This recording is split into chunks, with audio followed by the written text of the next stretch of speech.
I definitely think it is. And again, people might be more limited in, depending on how much they're trading at the moment, on what sort of breeds they can get. So if you're in a little bit of a hibernation, you might not be able to do as much testing, but I would certainly encourage you to still build up your framework. Trialing is something that gets talked about a lot, certainly in fashion businesses. And it's a really worthwhile thing to do. And by trialing, we mean something new is going to, come into our business. We want to test it out. We want to see how the customer responds. We want to establish a rate of sale. And then if we get the right reads, we'll take it further. And what I've found in a lot of businesses through my career and running my own business is that concept of trialing is certainly very familiar. And a lot of the right language gets used around it. But what I sometimes see happen is that the execution is a little loose. So we talk about it at the beginning, we're going to trial this, and then we're going to do this and that, but it doesn't really get followed through with that same precision.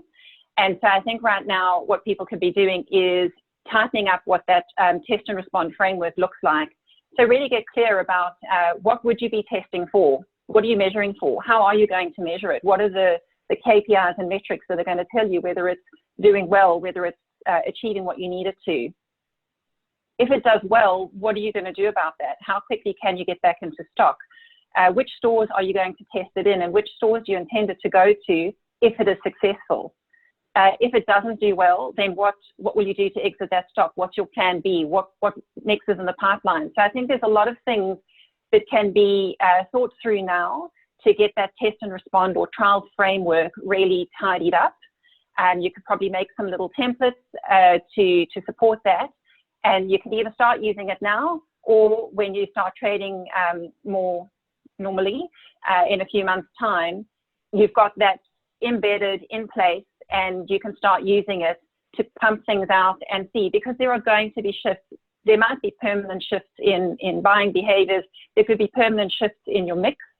Some things you might have discovered through this period that you do better than you thought you did, and you might want to continue on that path. Other businesses might want to go back to what their original footprint or offering was.